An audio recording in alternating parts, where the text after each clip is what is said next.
to Darkwoods Paranormal. I'm your host, Gabriel Von Graves. Tonight's broadcast is brought to you again by Unbox Media LLC. And besides me, as always, Raven Knight. Raven, how you doing today? I'm good. How are you? I am good, thank you. There's something you learn when you spend enough time wandering through abandoned halls, forgotten cemeteries, and woods that whisper your name back to you. It's that not everyone is built to face what hides in the dark.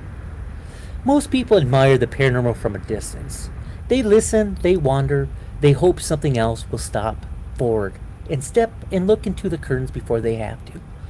But there's a smaller group, a rare group, a select few who don't just wait for the unknown to knock. They go into it. They're the ones who walk into silence that feels too heavy, into houses where the air remembers screams, into forests where the shadows move before you take a single step. People like Raven Knight, and people like the team joining us tonight. You see, while Raven and I have carved our own paths through this strange world, there are others out there who've taken their curiosity and turned it into a calling. And these guests we invite into Darkwoods aren't chosen casually. We bring these ones who've proven themselves, the ones who have spent years diving into the mysteries most people avoid. Tonight, we welcome the brilliant minds behind everything vaguely paranormal, a powerhouse trio who have spent years exploring haunted places, cryptids, spirits, true crime crossroads, witches, demons, and the things that walk just outside the edge of reason. Since launching in 2021, they published well over 200 investigations and encounters. They've spoken with experts on shadow people, dynamic forces, unsolved crimes, and the unexplained in all beautiful twisted forms. So please join us in welcoming Shelley Prout, Ryan Roberts, and Blake Smith. Settling in, turn down the lights, and follow us into the deep, because tonight the storms come, and those who've listened, but the journey begins right here. Raven Knight, how you doing today, my dear? I am fantastic. How are you? I am fine, and the static is back. That's all right. It was back when you turned on. I love that. It's not me. No, there it is. It's fine. It is fine. I'm excited though. I'm actually really excited about tonight's episode because we have this amazing. You said trio of wonderful podcasters, investigators, everything vaguely paranormal. You guys. That's welcome. Right. Trio usually means three. Welcome, y'all. How you guys doing? Hi. How are you this evening? We are good. Okay. I like the powerhouse trio. I like that description. That was pretty awesome. Yeah, that was pretty good. Raven said I had to use it, so I said, sure. The little powerhouse trio. We'll do that. Hell yeah. We've been described many things. Usually it's a lot more derogatory than that, but I was going to use that. I really was. I was like, yeah. We try to compliment here. You know what I mean? We do. We want you guys to come back. It always looks bad when they turn off in the middle of an interview, you know? I mean, we've had it happen on our podcast, so it's all good, you know. Mm-hmm. Somebody's phone died. Yeah. No, it's kidding. Like, allegedly. Right. Allegedly. Either light goes off. Yeah. Not yet. Yes, not yet. It is fading. It is fading fast, and I will have to probably adjust it at some point. Not had a problem with my light whatsoever, and God knows how many episodes of the podcast or any other interview, but today it decides to go haywire. I have no idea what's going on. Well, go towards the light, Ryan. Go towards the light, my friend. Go towards the light. Well, Raven, why don't you take it away? We're very excited to hear about our guests and find out what they do. Of course. So I want to actually stop, and I'm just going to say we met, and it was very briefly, but we met over in Kansas City at the Paragon, which we're going back to this next year. Hopefully you guys will be going there as well. We will be there. Yay! Yep. I'm glad to hear that. It was a super amazing event, and it was great to meet you guys there. It was kind of a quick meeting, and then we were like, hey, let's have each other on each other's shows. I was on your show for Darkwoods Paranormal a couple months ago, and you guys are now here, so it's been a long time coming on our show, but welcome to the show. Thank you. Thank you for having us. Thank you very much. Appreciate you. I would love to actually just get started by asking you guys a little bit, of course, about yourselves, but I'm a little bit curious about how you found each other, and then started the podcast. We'll start there, and then we'll Oh, talk that's about my fault. Yeah, we blame Shelly 100%. Oh yes. That's my fault. I'll tell you the story real quick. So, I was working for a haunted tour company, leading haunted tours all over the state of Texas, and I was doing an event at Yorktown Memorial Hospital, and Ryan came for his birthday. And I liked Ryan. I liked the way he investigated. And so I said, hey, I want him on the team. Got him on the team. And then about 6 months later, we were doing another event at Yorktown Memorial Hospital, and Blake came for his birthday. And we met Blake. We liked Blake. We liked the way he investigated. So we brought him on the team. And about 4 or 5 months later, we decided that we could do this on our own and that we had great chemistry. We got great results.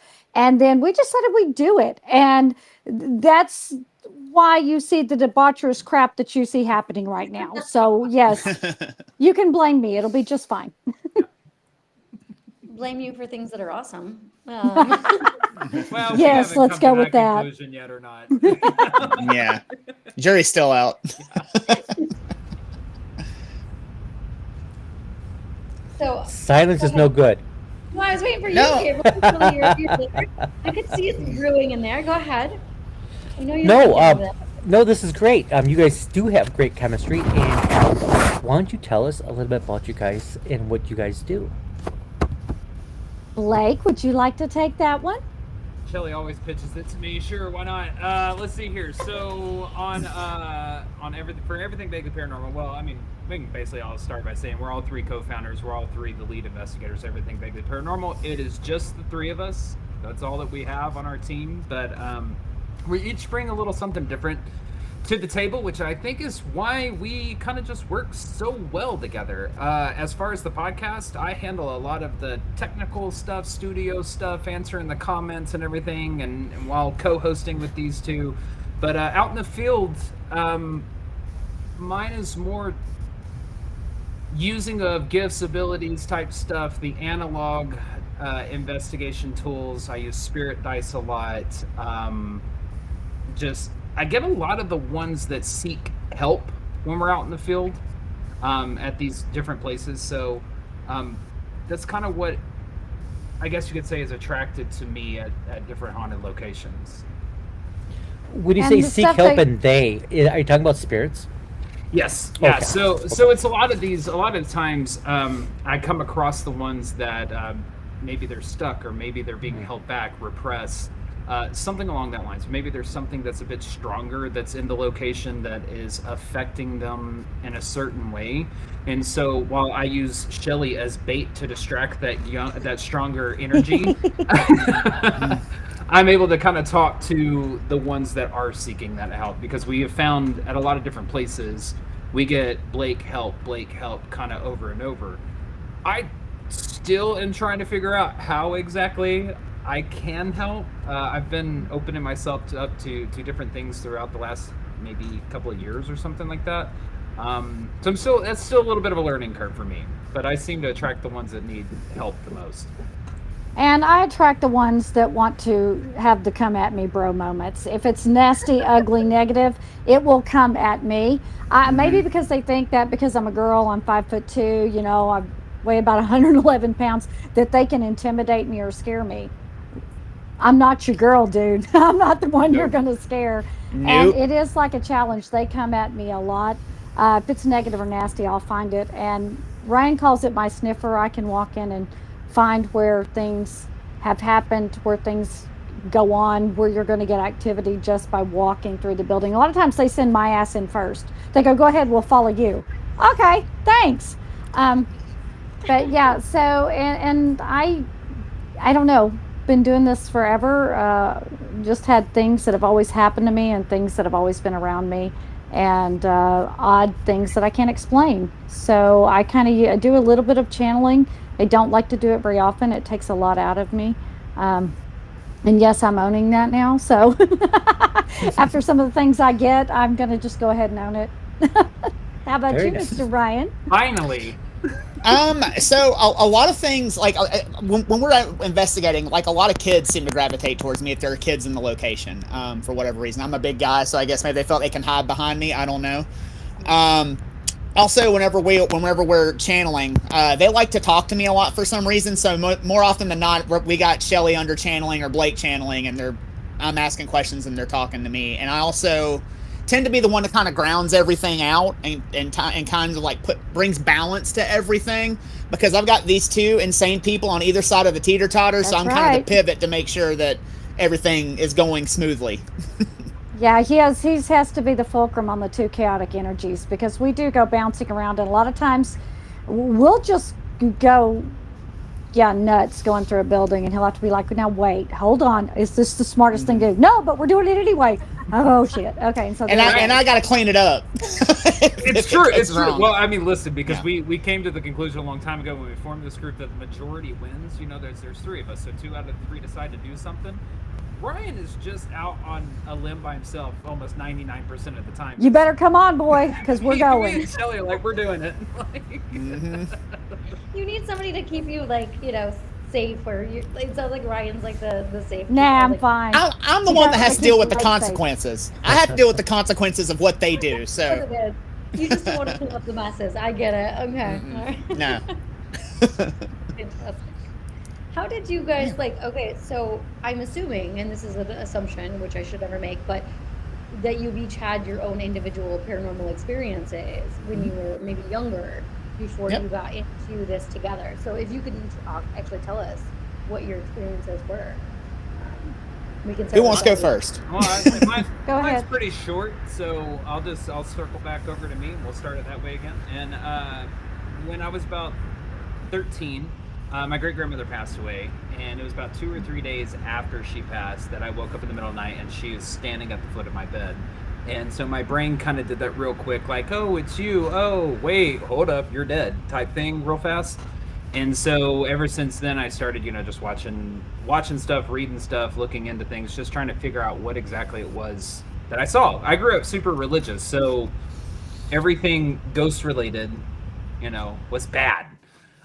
So from there, I just found these two knuckleheads years later and just decided, I'll pick these two to run around with. And so, but that's pretty much it was divine intervention. Jury's still out on that.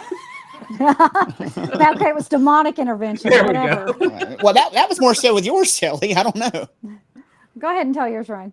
Okay, so as far as mine is, I also saw an old woman. My ex-girlfriend lived a town away, and I would go spend the weekend over there with her family. And her dad was an ex-Marine sniper from Vietnam. Like, the dude was a total badass. And I would go over and spend the weekend, and I did not want to disrespect him by sleeping in his daughter's bed, especially when I'm like 17 years old while I'm over there hanging out.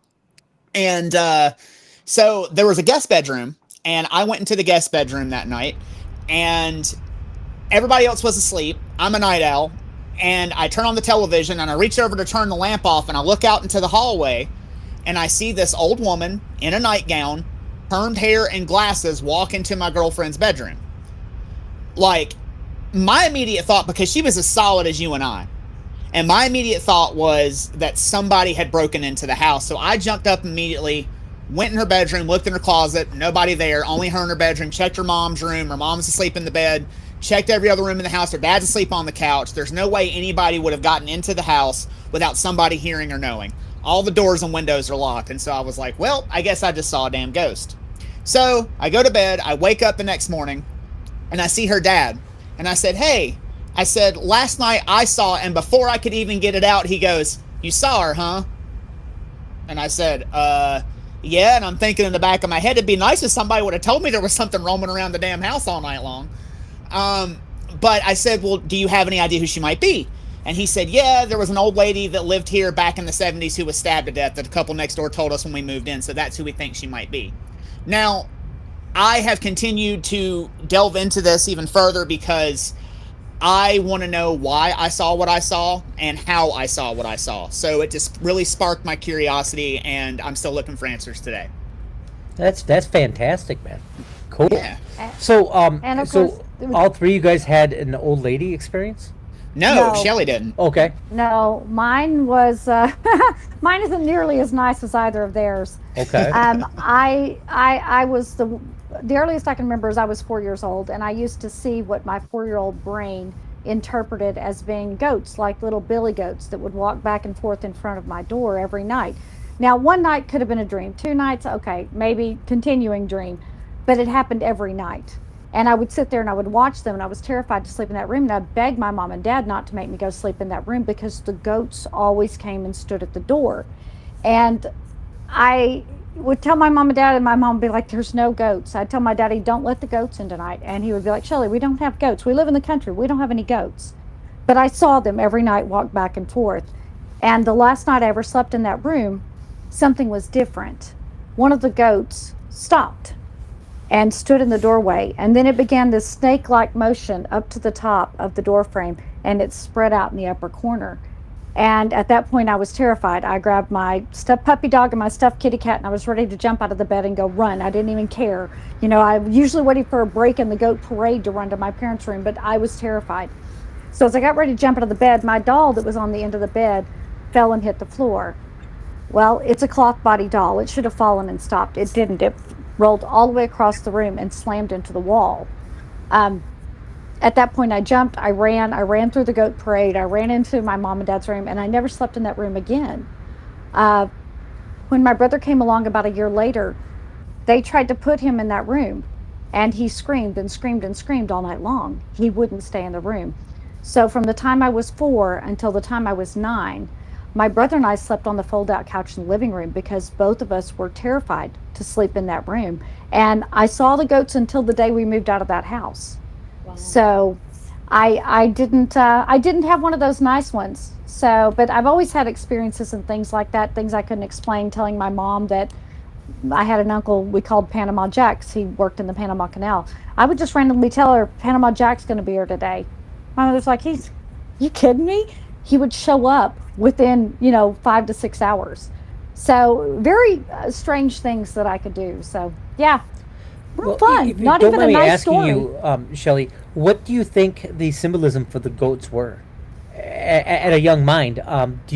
Because Brave and I always have kind of the same conclusion that demons will come to you sideways, right? They can't come directly to you because it'd scare you and you never listen. So, what do you think the goats symbolized as a child for you? Well, I really, to be honest, if I knew the answer to that, I wouldn't be scared of them anymore. I just think that that's the other thing too. They never came into the room. It's interesting you say came sideways. That's interesting because they only walked back and forth in front of the door. They never Yeah. came in, Right. which was a big difference. But that's what my mind interpreted them as being. I don't know Right. what they were. That's what a 4-year-old brain thought Right. the shapes looked like, were billy goats with their horns and their, Mhm. the way they kind of walked. Hmm. But some of them walked on, would walk upright, but goats can do that. So Yeah. yeah, I don't have any idea what they were. And it's probably better I don't know what they were, in all honesty. Might make me rethink some things. But So- let me vouch for Shelly though, because I had been to her house and she did show me where that property is. And that part of the property, there is something up with it. You get the heebie-jeebies over there for whatever reason. Yeah. Yeah, and I Really? wouldn't step on the property whenever I showed it to Ryan. I said, "This is as far as I go. If you want to hop off and walk in and walk, that's where my room used to sit.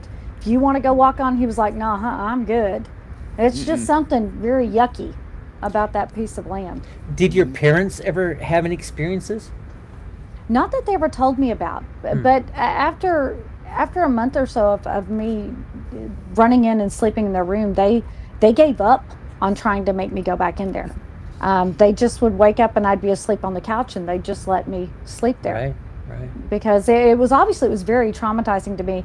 It wasn't Absolutely. until I was late teens before I could sleep with the light off, because I felt like if I couldn't see, I wasn't safe. So very strange, very odd. Any history about the land or the house itself? Did you ever do any? Not to my knowledge. It's been a family-owned property for a very, very long time. It was my dad's parents' grandparents, so the land's been in the family for a very long time. Is it still in the So- family? It is. Okay. In fact, when we moved, The only thing that separates the property that I lived on from the property I live on now is a creek. Oh. So it's by But water. once we went, Okay. yeah. And the creek isn't always full, but for some reason the creek does the trick. So, Oh, it'd be interesting to find out if you were read like nursery rhymes that had goats in it, and your mind tried to calm the body by seeing goats. You know, I was an avid reader. My mother read to me all the time. I was very big into books. I loved any kind of book, and nursery rhymes. It's interesting you say that because I had over 100 nursery rhymes memorized by the time I was 2 years old. Because Oh, wow. my mother was just always trying to exercise my brain and get my memory and make me smart. Didn't work, but she gave it an honest try. So yeah, all the stories like the Three Billy Goats Gruff, that kind of thing. Yes, I knew all those stories by heart. But I don't think it was my imagination. It just happened all the time. And my brother, when he was very little, one time asked me if I saw the goats. I think he was 6, and I was 10, and it was after we moved. He asked me if I ever saw the goats, and he never spoke about it after that. well, I definitely didn't want to assume that it was your imagination. I was more learning too that the mind comes up with images that calm it when it's scared. So maybe the billy goats were calming to you as a child. No, kittens. Kittens are are sweet. calming. Why do you have to come up with billy goats? Demons With little don't take horns on their kittens head? as know. figures. I'm sorry, it just doesn't happen. That and puppies are cotton candy. They just don't do that. Yeah. They don't. Our sheep, those are all comforting things. It's So, different. but that's an amazing story. That's an amazing story. Absolutely. Terrifying to have lived it, but that was when I decided that I was not ever going to be afraid of what was in the dark anymore. Right. That I wasn't going to let that have that kind of control over me, and I was going to learn everything I could about it. And that's kind of, Scooby-Doo was my favorite show on TV, the original Ghost Hunter, and so I knew that I used to ask my mom, can we go look in that house and see if there's ghosts? And she was like, what? What's wrong with you? But it was okay. I've been doing this since I got here. It's been something that's always been part of me. Oh, that's cool. So That's very for Blake and Ryan then, for you two who've had your own experiences too, how did that actually translate for you guys into doing what you do now?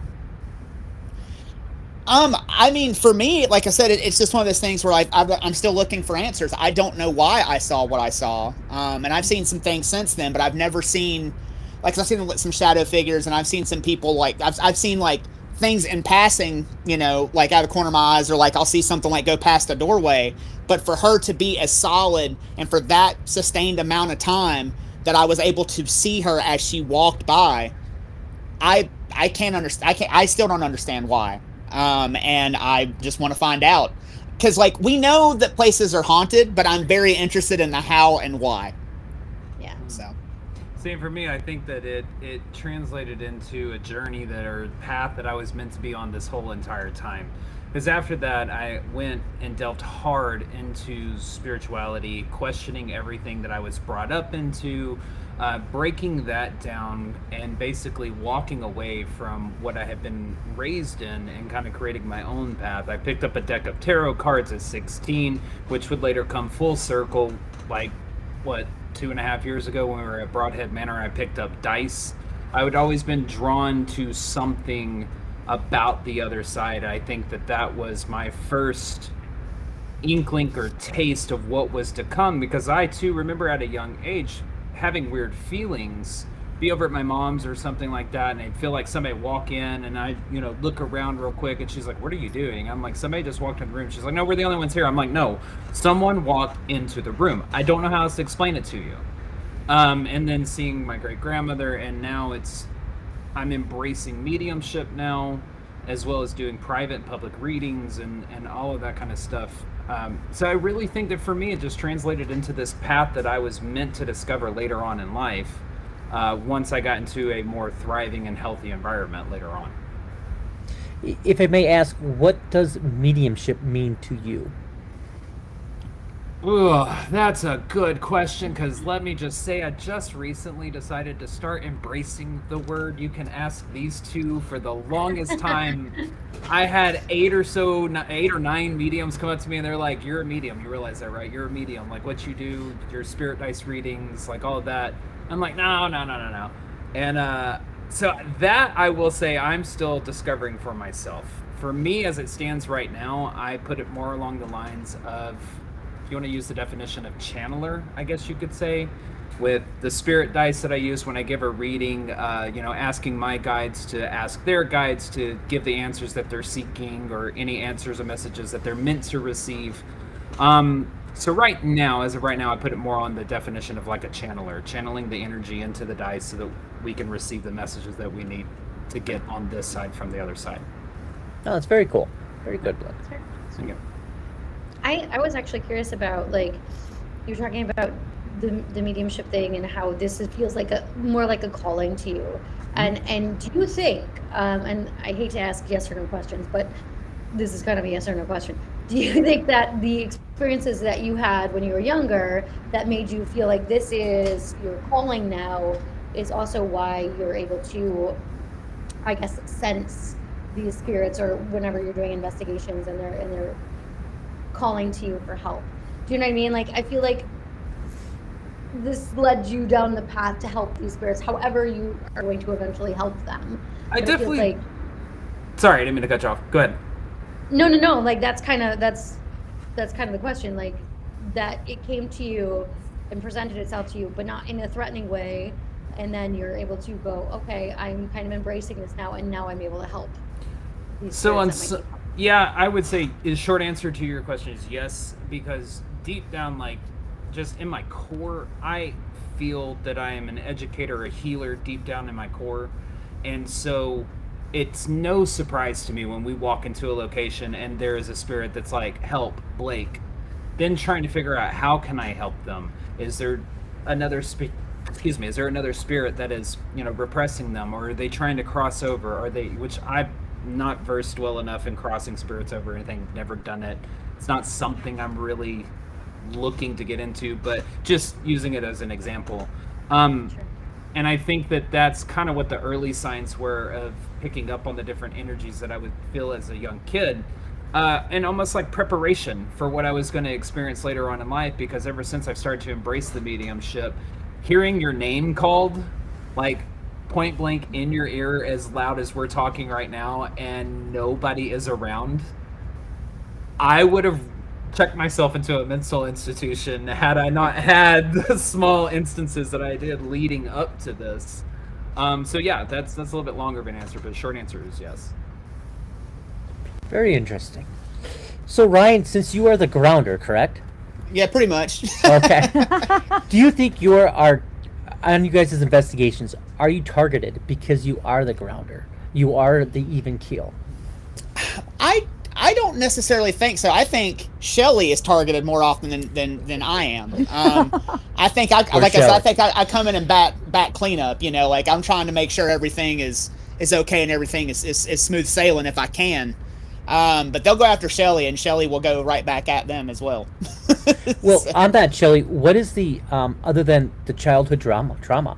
What is the scariest encounter you've had as an investigator? Probably the scariest one I've ever had was the one that, let me rephrase. It was scary in the moment, mm-hmm. But as I learned very quickly from someone who had to help me through this, you're never given any more than you can handle. We were at Old Park Hotel, and there was a particularly nasty spirit there that was pretty much repressing all the other spirits. They wanted him out. The spirits were being very clear that they wanted him out. I did a session where he came at me so hard that I had the forethought to have Blake and Ryan both open me for an Estes method, because I thought if something happens, one of them will be able to close me. And he came at me so hard that whenever I do this, if I'm putting up my wall, I imagine golden bricks that stack up. And every time I feel like they're getting too close, I put those golden bricks up. I saw him coming over the golden bricks and pulling it down, and I started yelling, "Get me out of this." And I felt so sick and Blake went over to touch me, and he got this electric shock that knocked him backwards, that he felt like suddenly he was going to vomit. And Ryan threw his hand on me, and you could just hear me in a moment going, close the effing circle. This moment of desperation. I go outside, it takes me a few minutes to get back, and Blake comes back to me and he says, can you get the name if I go under? And I said, yeah, I think I can get the name. I said, but I'm going to tell you, if something happens to you, I cannot help you. And he was like, okay. So we went in, and I just started telling the spirits to just scream and throw him out. Just scream, throw this energy out, scream, scream, scream. And Blake has on the headphones, and suddenly goes, all I hear is screaming. I was like, scream, keep screaming. And Blake's going, they're just screaming. And I'm going, keep screaming. And it was like this whole hallway exhaled, and everything went calm. And Blake said, I don't hear anything. And we pulled him out, and the mood was lighter, everything was happier, and we all went to bed. I got up the next day. First of all, I was the last one up. They had to wake me up. That never happens. I'm never the last one up. When I woke up, I was crying uncontrollably, and I couldn't stop crying. I wandered away from everyone to the area that gives me the most trouble in that particular building, and sat there and could not stop crying. Ryan came to find me, and he goes, you have to come out of this room. I said, I can't. I feel safe here. Well, that was a problem immediately. I felt a lot of aggression towards any male. I told him that he just has to get away from me. There was a female that was with us at the time, and I told her, I said, you keep them away from me, because I'm going to hurt them if they come. And I had this anger, this aggression. I wanted to hurt somebody. They packed up my stuff. She brought it out to the car, and these four men, pulled up in this pickup, and I was closing the door, and I turned around right as one of them got up, and I balled my fist back, and I was ready to swing on him, and she grabbed a hold of my arm. She goes, no, get in the car. No, get in the car. I was messed up for a solid 2.5 weeks. Wow. I had people from all over the United States helping me that I'd called on to help me. And I finally went to a Reiki healer, and the person that was initially helping me, I told him what I was feeling. I was feeling the pain of every single woman that had ever been in that building. It was like a flip book, like a deck of cards, flipping a deck of cards, and every one I saw what happened to her, and I felt what happened to her, and I felt her anger, I felt her, and I saw every woman, and every time one deck of cards was done, here came another one. And the person that was helping me said, you just have to see each one, feel each one, tell them you see them, and then let that go. Well, I finally went to a Reiki healer, because after 2 weeks, I wasn't really any better. And the Reiki healer started, and she goes, oh my God. And I said, what? She goes, you have thousands and thousands of little barbs, little fish hooks all in you. She goes, there are thousands of them. And she goes, I'm going to do what I can. And she told me the same thing. Acknowledge it, release it, and let it go. I almost quit the paranormal after that, because I thought, I can't do this. I was inconsolable. I wasn't me.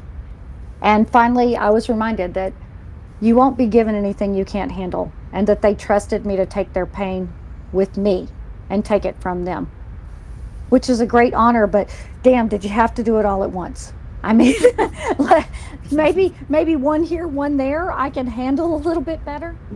But when it was all said and done, I had to stay away from the paranormal for another 2 weeks after that. And when I finally went back to that location, I was worried. And I walked in, I said, I heard you, I've seen you, I've taken what you gave me, and I put it to ground. It's not with me anymore, it's not with you. And ever since then, I felt beyond welcome to that building. I felt incredibly protected in that building. I feel like I can ask for anything and get it. It's just the strangest thing. So yeah, very, very, very scary, but it was a lesson. It was a lesson in how open to be, because you have to be careful with that. Because if you're willing to go up against these things that are negative, be willing for the gratitude, and I'm going to call it the gratitude of these women saying, here, take this from me. You got him out. Now I need to get rid of this. Take this from me. And I think that was the gratitude. Thank you for getting rid of him. Now I'm going to give you this too. Take it away. They trusted me to take it away. But damn, it messed me up for a while. So, wow. Yeah, that was the scariest one. And Ryan can tell you, Ryan was the one who came down to try to find me, and he can tell you that I was not me. No, and Shelly is very, very tough. You know, she's not, and I'm not just saying that just because she's here. I'm saying that yes, because I'll whip your ass if you don't. Shelly is very tough. Shelley does not like to show any sort of weakness in a location like that, because if you do, sometimes there are negative things that will jump on you and make it worse. Take advantage, absolutely. Absolutely. And I have never seen her like that anywhere else. Like she said, and completely inconsolable, would not leave a room where I know she would not have been on her own had she been herself. And she called and she was crying and boo-hooing, and that is not Shelley.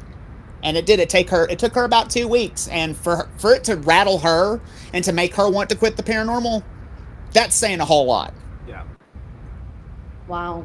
That is something else. Well, let's take a moment, my friends, breathe in and sit with everything we just heard tonight.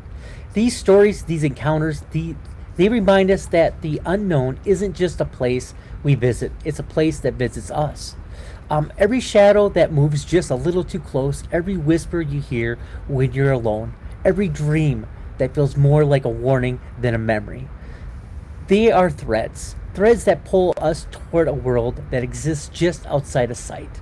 And this is why we created Darkwoods Paranormal, and I'm sure it's the same reason why you guys created yours. Not for spectacle, not for the shock, but to bring together the people who are brave enough to ask the questions most folks never dare to say out loud.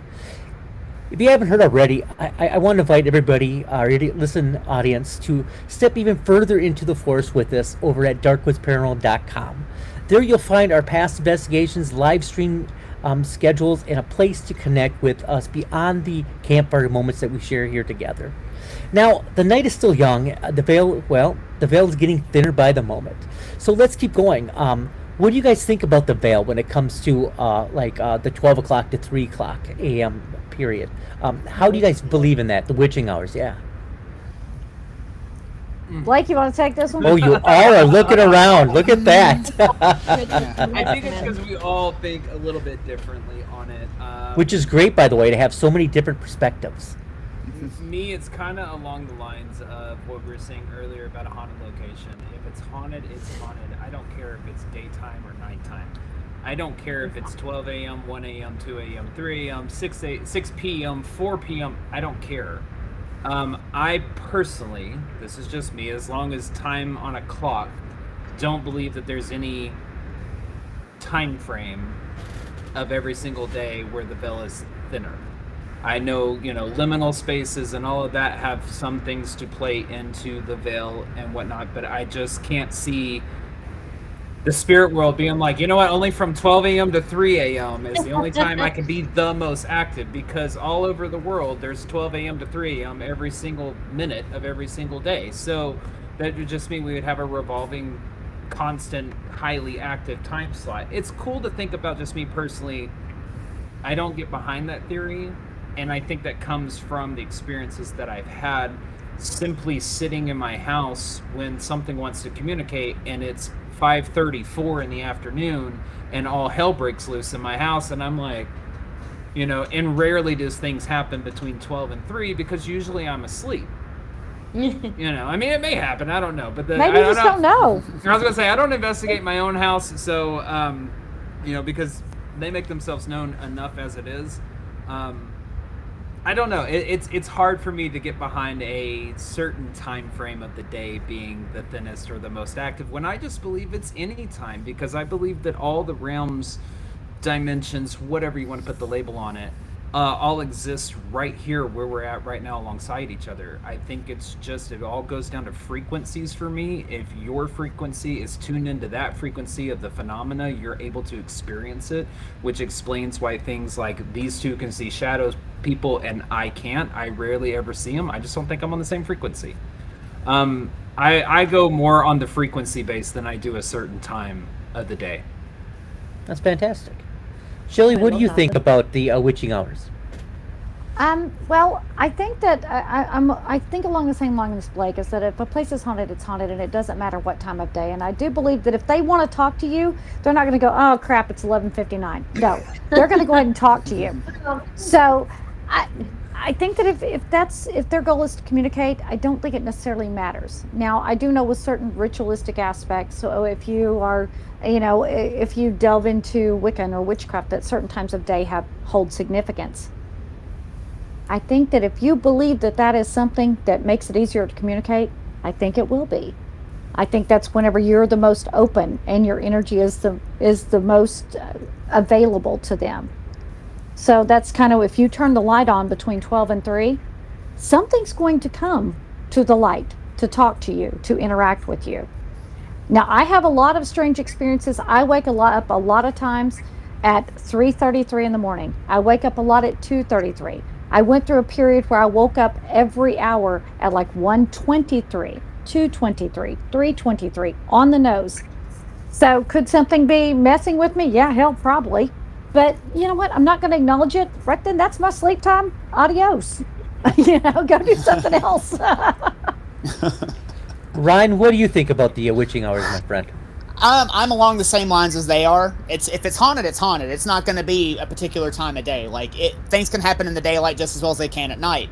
But I do think maybe the reason why people say those hours are the most active is because that's when the world is the most quiet, and maybe that's when we're paying the most attention. I would agree. So I don't think it's necessarily like on the other side, like you said, oh boy, 12 a.m. Let's go have a party. I think it's just we're more perceptive during those particular hours. Yeah, the world's quiet. You're not having the world interfere. You're able to be still. You're able to be calm. Your phone isn't ringing off the hook. Your kids aren't bothering you. You actually get that moment to be calm, to be quiet, and perhaps focus your energy a little more. And in that calm, you can actually hear what's trying to be communicated to you. And you can observe a little bit better because, like you said, nobody's up moving around and right. that you can mistake for something trying to get your attention. So, yeah. Raven, we've had a lot of experiences staying up all night, just like these folks have. What do you think about the witching hours? No, I loved each one of them did have a different Pretty good perspectives, yeah. But they all made sense. So each one of Absolutely. you have like a different take on it, but they all definitely made sense. I think that Gabriel, you and I both agree that haunting is a haunting. If a Absolutely. place is What haunted, happens at night happens during the day. It doesn't matter. It doesn't matter if the lights are on. It doesn't matter if the lights are off. It doesn't matter anything. I loved what Shelley said, that it's a little bit more quiet in that time. Like it doesn't really matter like during the day, but like it's quieter, sure, in that 12 to 3, whatever. Or what Blake said about like I loved, and we've talked about this, like things are all happening at the same time, like interdimensional universe stuff. Like Gabriel and I definitely believe in that. So when we're talking about any of that stuff, that all makes so much sense, and I love that. I think each one of you have an amazing theory there, and I'm 100% on board with this. It all makes so much sense to me. So I think we all have a great perspective. Thank you. Well, we kind of hit on before we got on air here about the Mandela effect, which I love, by the way.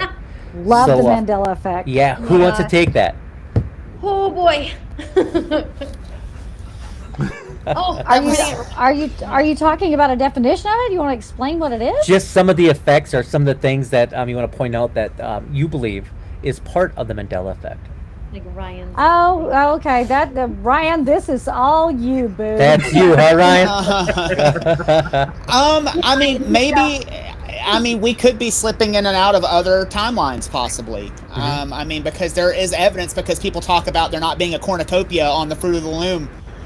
Yes, the hell there is. There most certainly was. Absolutely there was. And people talk about, that's what the whole definition of people seeing Nelson Mandela had died in the 80s, I believe, is what they thought it was. That's correct. And and I am a people believer in that. Right. And people seeing that report on the news. Like, I had my very own over the pandemic. You know the singer Shaggy, like Mr. Bombastic Shaggy? Yeah. Like, I remember sitting on the couch, and you had nothing to do during the pandemic except for sit on the couch and watch television. Right. And I remember sitting on the couch and watching TV, and there was a whole report about how he died. And I was like, oh, damn, I can't believe Shaggy's dead. Well, come to find out, he's still living. So, I mean, I think maybe it could be that whole, like, frequency, like tuning into another timeline, and other people are maybe tuning into that at the same time, and all these other people are having a collective experience. So when they come back to here and everybody's like saying, no, Sinbad wasn't a movie and he was a genie called Kazam, And it You was know, a horrible movie. I remember watching it. I remember liking Sinbad. I'm like, what did you just do? You know, it was horrible. But What I it was always find him. fascinating about it is that it's a big mass misremembering. How is that possible? And it's not just in the Right. United States, it's all over the world. Mass misremembering of events, which I have no idea how to explain that. I can tell you that when I've gone back, Nelson Mandela died in the 80s. I remember I watched it. News was the only thing on in our house. In prison, if I Other remember than correctly, Saturday- watching. Yeah. Yes, Yeah. yes, that was, but no, he didn't, because I saw the news report that he had died much, much later, and that makes no sense to me, because I remember that. It almost seems like I remember talking about it in class. So this big mass misremembering, that is something that I think that either timelines have been readjusted, reshaped, or perhaps maybe there's a theory that whenever you get up in the morning, the one of you decides to have one choice is an apple for breakfast, one choice is an orange. The person that's the apple, they follow along this timeline. And the choice whenever you make that's the orange follows along this timeline, but ultimately both choices are made. So could you be moving along two different timelines at any given moment? So maybe like- not. Could they cross? Well, and there's also the theory too, though, if you want to get on the more conspiratorial side, that the powers that be, whoever they are altering things in the news and in the media to try to see just like what kind of information people will accept. There's that whole aspect of it as well. Oh, I think he's. I said I'm all about the government using us as guinea pigs. I love those kind of theories. So mine is a Yeah. complete conspiracy cover-up. Like that's the way I see it. I don't know. I remember so much stuff that they were like, "No, it didn't happen." I'm like, "No, it did." It And did. It y'all did are happen. covering some crap up. Give us back Sinbad in Kazam or whatever the hell it was called. Right. Well, and that's like too. That's why a lot of people are very pro physical media, because they have like the evidence that no, this was in this movie, and now if you watch it on streaming, the whole scene has been deleted or things have been altered, and they're like, sure. no, when we were growing up, this is exactly what it Oh, yeah. was, and so. I don't know, Or man. I McMahon mean, knocking on the What door was- and giving the big checks. I can't. I Mhm. always say Absolutely. the wrong person. Not Ed McMahon. Was it Ed McMahon? it Or was the- Ed McMahon. yeah, what? Yes, Ed McMahon Publishers did the Clearinghouse. Publishers Clearinghouse Yep. sweepstakes. Yes, thank you. With the balloons and all that. But it wasn't. It was the other one. Was it Pat 100%. Sajak? I don't No. remember Pat No, saying. it was a different sweepstakes. It was the Random House sweep or something like that. Yeah, But they always said that no, Ed McMahon never did Publishers Clearinghouse. Yes, he did. I remember those absolutely. commercials. I remember getting the mailings, looking at it and hoping, oh, I hope we win this. Yeah. Yes. Look, my mom got those letters in the mail. I remember Yep. this. I remember watching the commercials on TV or whatever. Or it the was. Monopoly guy with the one little lens thing. That he used to Monocle. wear monocle. And then I remember watching it on Ace Ventura, and they made reference to it with that short little guy when he was in the mansion or whatever. Yeah. Yeah. Totally. Yeah. Those kind of things fascinate me. We actually did Oh, an absolutely. episode on the Mandela effect on the podcast, where I actually put up as many of the, I made my slides, I made my pictures with the what it was and what it isn't, and I would just let them guess. I'm like, which one is it? They guessed wrong. It was about 50-50. Really? Wow. Yeah. That's amazing. So, So- yeah. I want to ask this question about, like, you guys, have you, any of you, or all of you, had any near-death experiences? Because Gabriel and I also have a running theory based on death experiences and the paranormal and people who can see things. I So- don't have any I can remember at all. But these two I may nearly have. killed you last week. Well, we don't talk about that on camera. Come on now. Oh, okay. My bad. Allegedly. I don't know. Allegedly. That's right, allegedly. Oh, yeah, you have to go on there. For me, What? as a kid, I do not remember anything first and foremost. This is all secondhand knowledge to myself. I was too young to remember between the ages of being born and 2 years old. I was a very, very, very sick kid. I got pneumonia in the first 2 years of my life 4 times, Wow. with the last 2 almost taking my life because of the sickness. So I had very severe asthma. Pneumonia, like, just seemed to just riddle my body. And they almost lost me twice while I was in the hospital. So I don't remember any of that. I don't remember obviously being 2 or under. I don't remember seeing anything, experiencing anything or whatnot, but I was told that both those last 2 times very close to succumbing to the illness of pneumonia, just because my lungs were very bad, developed whenever I was born. Of course, they healed obviously through time and everything like that, but so it made me very susceptible to diseases of the lung, chest, or anything like that, colds, pneumonias, and whatnot. So there is that for me. I just don't have any experience from it. And Interesting. I also, whenever I was born with a knot in my stomach that they did not find out until I was about 6 days old. I wasn't keeping anything down. I had become very frail, very weak. They took me in and they basically told my parents to prepare because their daughter was going to die. And they basically did all of this stuff, and I'll spare you all the details. They basically pumped my stomach so full of fluid that my father said that my stomach was so distended that it looked terrible. And right before they were going to go in and cut me open and try to remove this blockage, which, you know, a 6-day-old infant under anesthesia back whenever I was little was not a good thing. There was not a good prognosis. And something just happened. And they checked one more time. And after filling my stomach with all this fluid, the knot just popped out on its own.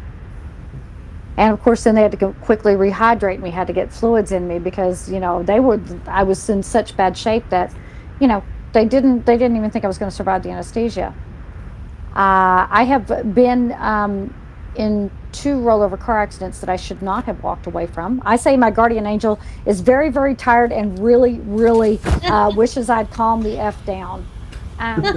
Yeah, where the entire car was destroyed both times. And I walked out with a couple of scratches. So, yeah, they keep coming for me. I keep dodging them, knock on wood. So, By now, Shelly's guardian angel smokes a pack of Marlboro Reds a day. It probably sounds like this. and he's drunk. He's drunk. He's already tagged out, been to rehab and in therapy. No, that fool's got a tracheotomy. He's not talking the gravelly voice. He's just, oh God, she's at it again. Yeah, he's just taking it right to the, yeah. Exactly. But That's awesome. I do believe that in some form or fashion that I am very protected. And I don't know why or by who, but I'm very grateful. Thank you, whoever's doing it. I'm very grateful because I've been in a lot of situations I never should have walked out of. And I don't know why, but for whatever reason, they decided to leave me here a little longer. So I'm going to try not to screw up anymore. Well, No promises. Shelly is being modest though, because we've all been told because we do a lot of conventions across the country, and we have a lot of friends that are mediums, and we have all three been told by friends of ours that have been like, there is someone with you watching over you. And Shelly, I think you had like a bunch of them that were around you whenever. Yeah, there was a medium who was basically just standing there, and she was talking, and she just turns and looks at me and she says, "Oh," and I went, "What?" And she goes, "I'm going to tell you something." I said, "Okay," and she goes, "I would not step to you," and I said, "Why?" She goes, "Girl, because you have got an army behind you," and I went, "That's why they come at me. Now I know they're ready for a fight. Nice. I'm just going to pick one of these and let them go at them." So yeah, I don't know why, but I do believe that I am, and I'm very grateful for it. Well, so are we. Thank you for being here. Yeah, no, we're grateful too. I mean, the reason why I ask though is, I mean, essentially, like Gabriel and I have this theory, or maybe it's more of a me theory. I'm not even sure at this point. But that people who have had more near-death experiences are more open to having these things happen to them. They're more Yep. open to spirits coming at them, and you know, Blake, for example, like, you know, they're coming to you for help. Well, you survived this event, right? So like, I just feel like you survived this event to help in some way. Like, and it goes back to Perhaps calling. it's perhaps it's because in those moments you were half on one side and half on the other. Mhm. And Yeah. you had a foot in both worlds for a very brief moment, that moment when you might not have made it, that you were right on that line. And maybe there's something about the spirits that identify, they recognize you. Oh, you've already stepped over here. Oh, Yes. I remember you. You were just here for a minute. How did you get out? You know, that's always what I think. They're going, okay, how'd you beat this now? Um, yeah, but I think you may be right on that. I've always referred it to as the scent of death on you, because you were so close that they can sense it. You know. True. I kind of a tag on to that theory. I think maybe not necessarily even just near-death experiences. I think that a lot of people that have experienced a lot of trauma seem to have that connection to the other side for whatever reason, because Absolutely. for me, when I was growing up, I have like a lot of childhood trauma growing up, Hmm. but it causes you to be hyper aware. And so Right. I think if you are constantly stuck in a state of hyper awareness, you are able to perceive the other side a bit better than someone who just had a normal childhood, You're Absolutely. listening for it. You're looking for it. I was gonna say I'm gonna play off that a little bit, Ryan, with like being hyper aware.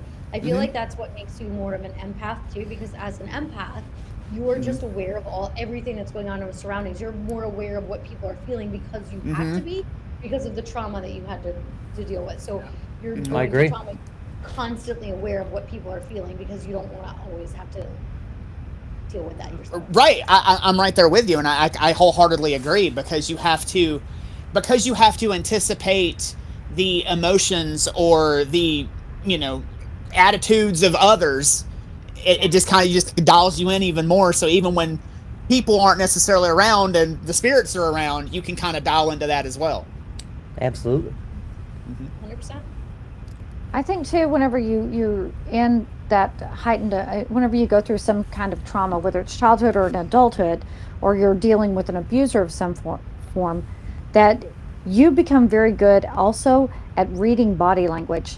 This, you can tell whenever that person who terrorized you, traumatized you, whenever they walked in the room, you knew exactly what you needed to do, because you knew that the shoulders like this meant that they were in a bad mood and they were looking for a fight, so you knew to make yourself scarce. So with that ability to anticipate that emotion, you actually are taking some of that emotion in. You've learned to read it and you feel it and you know it immediately. And that's a trigger. So I think whenever you come in contact with a spirit or an entity that has that similar feeling, I think you become very aware of it. It's something you recognize. And it's like, oh, okay, I know what that feels like. From where? I don't know in the moment. What are you upset about? I don't know, but let's see if we can find out. I think you start to recognize those human emotions because, spirits used to be human at one point. That emotion should register no matter what if they were human. And I think love too, that. that's Yeah. why, like, we talk about, like, Blake is able to talk to them, Shelly's able to find them.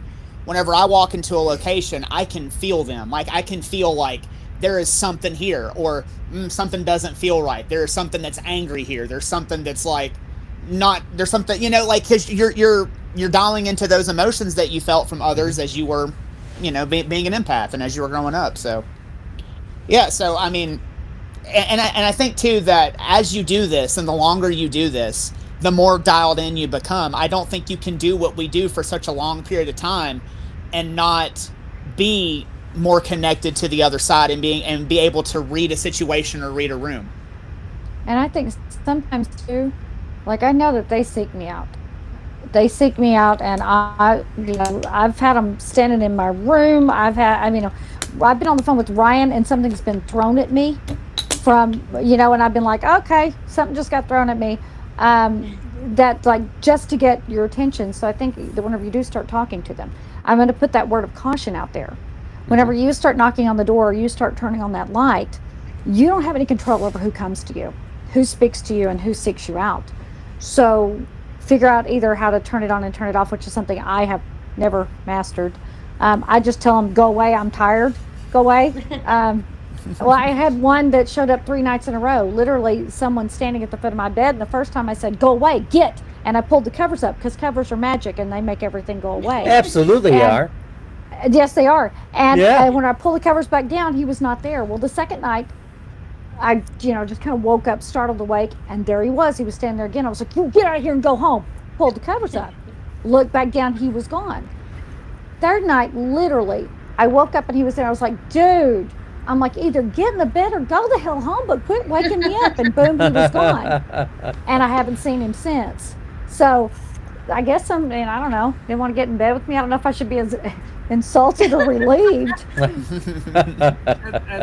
going to tag on to what Shelly said. As somebody who walks daily with experiences that I can't explain and hearing things and feeling things that I can't explain, if you are a person who's wanting to make contact with the other side, your spiritual or whatever your background is, even religious, look into getting to know your guides.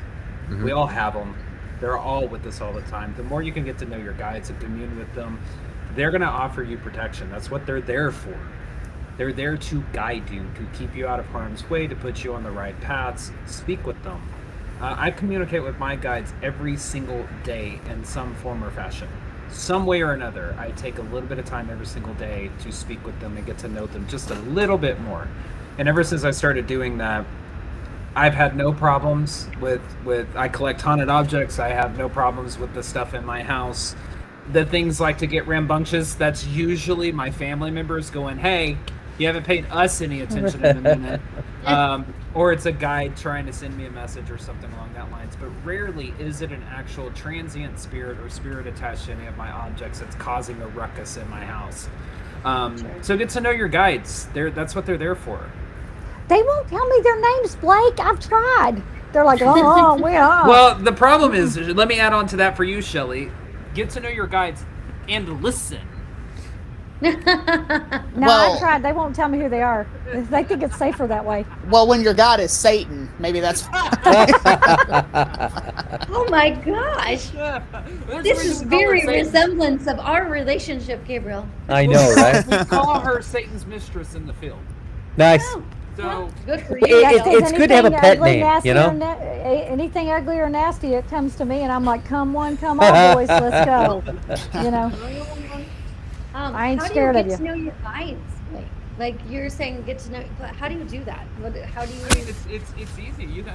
A lot of people think. I think that's the thing that's so misunderstood about the spiritual world, about spirituality. If you're wanting to explore these different ideas that you may have come across or anything like that, you don't have to have this huge altar, this safe space, this you are that within yourself. I think that's what everybody needs to understand is you are the safe, sacred place within yourself.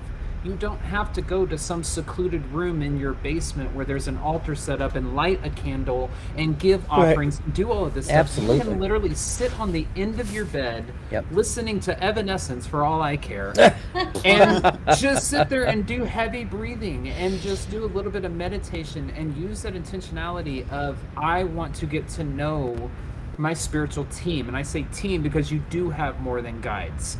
But I want to get to know this guide, the closest guide to me, the ones that come and go, my ancestral team, who are the people that guide me through life. And you have to be willing to spend time doing that in order to understand how they're going to show that to you on this side. It could be a light touch sensation on the skin. It could be a name whispered in your ear, a noise that you hear within the room. That could potentially at that point be them trying to communicate with you. All you have to do is be willing to listen when you sit down to intentionally get to know them. It's all about intention. That's very cool, Blake. Just ask the questions. That's it. That's all you gotta do. Absolutely. Very interesting. It is. I want to just ask you really quick. I know that you guys it's been a busy year for us. I'm assuming a busy year for you. Absolutely. Yeah. We met in February of this year, and it does not feel like it was February of this year. It feels like it was February a million years ago. Yeah. Agreed. I still can't believe it hasn't even been a year yet. I'm happy to hear that you guys are going back to the Kansas City Faircon. It was fun. It was a good casino. It was a good time. Did you guys stay for the band afterwards? We Oh did. hell yeah! Oh, they were great, man. They were awesome. do you guys have anything lined up coming up? I mean, I know we're in November now, so we're almost at the end of this year, but do you guys have things coming up soon for next We year? have one more. We have one more event this year, Yeah. Okay. and but we basically went through the entire year with maybe 4 weekends of the entire year from February is when we started until literally last weekend was our first free weekend. And we have been going nonstop. So I'm climbing the walls. I don't know what to do with myself, not having something to do. But yeah, we're putting our calendar together for next year, and we've already got several things on it, and Just waiting so on yeah, confirmation before we start announcing the things. yeah, that we do have. yeah. But Blake, you can tell them where we're going to be on November Our 22nd. last appearance that we got to make is November 22nd. We'll be at the KMFA Austin Studios in Austin, Texas, where we're going to be doing the Strange and Extraordinary Fest with Indie Parahouse, Night Owl Podcast, us, Nicole Ricardo, and Damien Shalacy with the Parapeculiar Museum of Haunted Objects. We're all going to be down there. We're going to be doing a speech. Greg Lawson. Greg Lawson will be there. We're going to be leading a couple of things that have to do with communication and whatnot. So it's going to be a fun time. I know that one of our real good friends is a vendor there, Cadence Curiosities. He'll be there. He's bringing all his haunted objects with him. So if you ever wanted to hold a haunted object, you can He go runs by a his haunted table. museum. He does. He runs a Yes. haunted museum in Oklahoma, so he's going to be there, which is really cool. So that's our last appearance.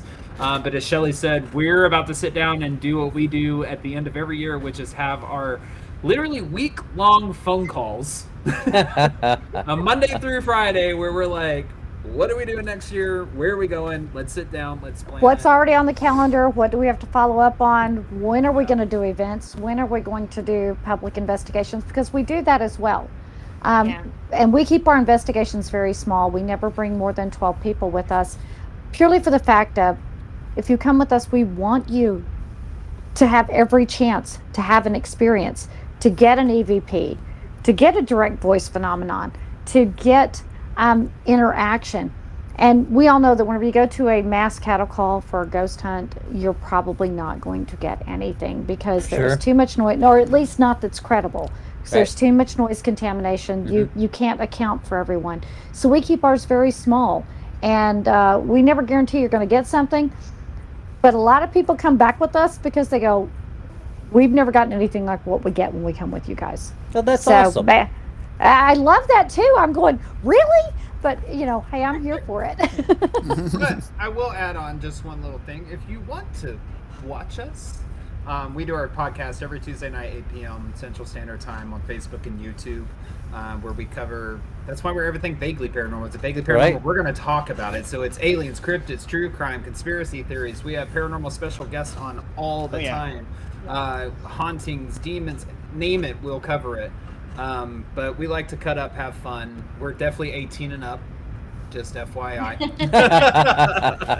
Definitely 18 and up. Don't get yourself in trouble. We literally had people contact us and be like, I was listening to your show without my headphones in at the office the other day, and I'm like, not my That's fault. your fault. That's your fault. Yeah. That's your fault. But we also have a Patreon. We have a Patreon as well that we do.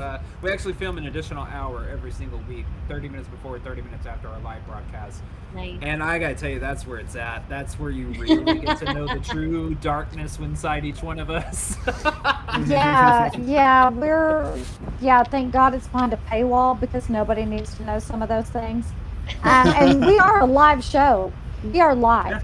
There is no cuts. There is no edits. There's nothing. We are a live show. If we screw up in the middle, like whenever I had my pages out of order, I was just to a great part in the story, and I go, here, I have to pause because I have my pages out of order. It just happens. But we roll with it. Our commenters are fantastic. They jump in. A lot of people go, I love your show, but I show up live to read the comments. So we've got some great commenters. Well, I have to ask, and I asked this, Raven knows what I'm about to ask about cryptozoology. So the not real Bigfoot. So where do you guys stand on the Bigfoot that is fake and highly commercialized? It isn't real. So, Shelly, what do you think about the Bigfoot? I saw it, right. I saw it. What were you going to say, Raven? I'm sorry? I was going to say, I saw Ryan's face as Gabriel was asking that, and this makes my heart very happy. Well, here's the thing. Ryan is the cryptid guy. Okay. I think I know where I this think is going. Bigfoot. I think Bigfoot is absolutely real. I think why not? Why can this being not exist? We don't know everything in the woods. We don't know everything in these climates that haven't been explored. And why not? I think that if you're in the paranormal for any reason, that you should have an open mind. Why would you draw a line in your brain? Because we all have this line in our brain that we won't cross. I believe in aliens, but I don't believe in lizard people. Why not? You're willing to go here, but for some reason, lizard people is like a step too far. You should have an open mind about everything. I think it's absolutely possible. We know that there is something called hypertrichosis, which is a legitimate medical condition that causes hair to grow all over people's bodies. What if it's just a family that has hypertrichosis? Yeah, I think Bigfoot could be real. Absolutely. I think that's 100% possible. That's cool. Right, I know you're chomping at the bit. Well, hold on. I'll say mine. Wait, Brian let Blake go then. Brian can just unleash. Go ahead, Blake. I'm going to say I'm also a believer in Bigfoot because, listen, if I've got to believe in a giraffe, a cheetah cow something combo that is real and can see with my own eyes, then why can't a very Bigfoot be right there? Yeah. Right. Exactly. They're all cryptids until they're discovered. Let's be Right. honest. Exactly. Absolutely. Like kangaroo at one point was a cryptid, But if we could A sit platypus. here and a platypus, if we could sit here and believe in a freaking camel cow cheetah combo that lives in Africa, why can't we believe in an ape-like animal that exists in the forest that is coming out because we're destroying its natural habitat? That's my belief on it. Ryan convinced me, my friend. Convinced me. You were talking. First off, let's talk about the commercialization of Bigfoot, like you were saying. Absolutely, the commercialization of Bigfoot. I think You're that somebody the who reason uses Dr. Squatch soap. So I do be use Dr. careful. Squatch. So do I. It's a wonderful product. In fact, if they want to sponsor us, both of us, we're on board. Holla at your boy. Yeah. Absolutely, man. But I think that the reason why the Bigfoot is so commercialized, because you do drive around, you see people with Bigfoot stickers all over the place. Yep. And there's like all these like little roadside stands about like, oh, come eat the Bigfoot burger. Let's do, and have like Bigfoot outside. I think the reason that is because I think in a lot of people's minds that is the most easily accessible cryptid that they could market, because you don't necessarily see the Loveland Frogman everywhere. You don't see the Hopkinsville Goblins everywhere. I think it's Maybe because it's most like a human, that it's the Could most be. humanoid one. Could be, and I think that Bigfoot has the idea of Bigfoot, and Bigfoot itself has permeated pop culture and it's become part of the culture, so people are kind of like cool with Bigfoot at this point.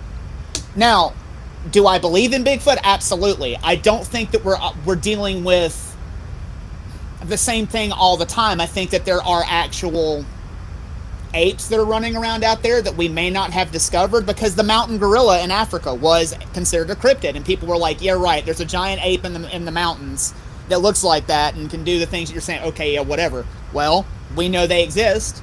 So I think that some of the big feet, quote unquote, that people are encountering could be an actual animal that we just haven't discovered. Now, some of the other ones that people have talked about seeing in conjunction to like UFO sightings and poltergeist activity, I think could be interdimensional, and that's why they're able to pop in and pop out so easily. Absolutely. So, well, I definitely appreciate you guys' passion on that. I love asking it because it gets so many different people riled up. I love it, because either you do or you don't. There really is no medium on those, and I love you guys' passion. Thank you very much. Raven, how do you feel about the not true but highly commercialized I Bigfoot? actually am beaming over here. She loves it when people agree with her. I do. This made me so happy. I loved that he asked it. I knew it was going to happen, and I knew what the outcome was going to be, and that just makes me happy. He asks everybody, and everybody that he asks, he says Bigfoot's real, and I am like, okay. So, anyway, thank you, Ryan. I knew you were Yes, absolutely. And I think the joy of life is believing in something that we might find sometime. I mean, absolutely. I mean, obviously. So, It's well, great. go ahead, Raven. No, I was just gonna say it's great. I mean, honestly, it's those things. Shelley said it, and I've said it before as one of my arguments. We don't know what's even in the ocean. Oh, How do absolutely. we- Aliens, for how do we sure. in those- You know? How do we know what's in the forest? The deep, dark forest that we have not ventured off to. We like to feel as humans that we know everything, but we don't. Oh, We don't. absolutely. There's Makes so us many feel safe. possibilities. Yeah. Absolutely not. There's so many possibilities out there. You know, I was going to say too, something that isn't interesting to watch. We were talking about how Bigfoot has kind of become part of the culture and how people Right. are more accepting of Bigfoot. Mothman is kind of becoming that close second. People are It really is. starting to get into It is. Mothman, Yep. and it's neat to see how that transition from such a fringe topic is getting to be mainstream. Right? God, he mentioned Mothman. Do y'all have another 2.5 hours for I knew that was going to come up. I knew Absolutely. it was coming. So I have a theory on the Mothman of being a gargoyle because it actually, I think it actually warns people before danger. It seems to be in the areas Could be. right before something happens, and I actually think it's an omen of good because it scares people away from the event. And as we know, gargoyles were actually used as protectors. So I've always wanted to go to Mothman festival. Have you been? I've not been, but me and Shelly have been to the museum. Oh, Yes, And how the was it? museum very is cool. Awesome. Yeah. It is so cool. They have And the if you get in actual. good with the guy, he'll draw you a map to the dunes. Really? Oh, yeah. Which he drew us a map, but unfortunately we were running to get to an investigation. We did not have time Yeah. to go, but I still have that map. Yeah, because I'm going. he told us, he's like, hey, go out to the TNT area. This is where the concrete domes are. This is where you may find something. And the people who run it are super friendly, super nice, and they actually have the original signed affidavit from the Millettes and the Scarberries talking about what they saw that night. It's really neat They to look sure at. do, and you Wow. can see it. Wow. That's cool. Well, there's one thing I think we could all agree on is in the field of the paranormal, most people are friendly. They're always welcoming and always willing to explore things. And I love that about meeting when we go to the circuit, the conventions, just meeting the variety of people that have all these different beliefs and how welcoming they are. So at least for Raven and I, we discussed that a lot after the conventions. Like, man, we met a lot of cool people, you know? So we're lucky Absolutely. enough to meet you guys, actually. Yeah, Aw, absolutely. And we look forward to meeting you guys again. Well, it's getting close to the end of the show, so tell us where we can find you guys. Yeah. Blake, why don't you tell them everything they need to know? Yes, Blake. Okay, so I don't have my script in front of me. I do the sign off for like 200 Wing it. episodes. So Right, I You will know leave how it as goes. best I can. Yeah, so if you want to catch us, we're live every single Tuesday night, 8 p.m. Central Standard Time, Facebook, YouTube. Head over to there and catch our episodes. And if you want even further behind the scenes type stuff, we also have a Patreon as well. It's going to be patreon.com/EBP podcast. We do just $5 a month. That's it. You get unlock over 450 Patreon exclusive videos that you're only going to get on that site. If you want to check us out even further, a couple of documentaries that we've done. We have two. Two. Yeah. Well, we can't Two. do the third isn't out yet. Right. Yeah. So, anyways, we have other stuff in the works. But anyways, we have ScaredNetwork.tv. We have Yorktown. We have Old Park Hotel. So you can check those out as well. Eventbrite, Everything Vaguely Paranormal. That's where we post our public investigations. So if you subscribe to us, you'll be notified immediately whenever tickets go on sale. And we're going to start venturing a little bit further north, I believe, this next year. So those of you in the Midwest, all that stuff is wanting to do an investigation with us, you will be able to do that. And then, yeah, the KMFA Austin Studios on November the 22nd for the Strange and Extraordinary Fest is where you can find us next. So we'd love to have you over on our channel and watch one of our episodes. We also have about Fantastic. 19 different audio platforms that we use for podcasts. So wherever you get your podcasts from, you can download the audio versions as well. Yeah, That's everything fantastic. vaguely paranormal. Well, to our guests from Everything Vaguely Paranormal, Shelly, Ryan, and Blake, thank you for walking into the dark with us and sharing the pieces of the world you guys know the most. And to everyone who are watching us from home, thank you for staying with us and listening, for feeling those chills, and for daring to follow the trail that nobody follows that closely. I'm Gabriel Von Graves, and that is Raven Knight. Stay aware, stay curious, and most of all, my friends, do stay safe out there. Thank you for joining us. Thank you, Bye-bye. everyone, for joining us, and thank you guys for being here.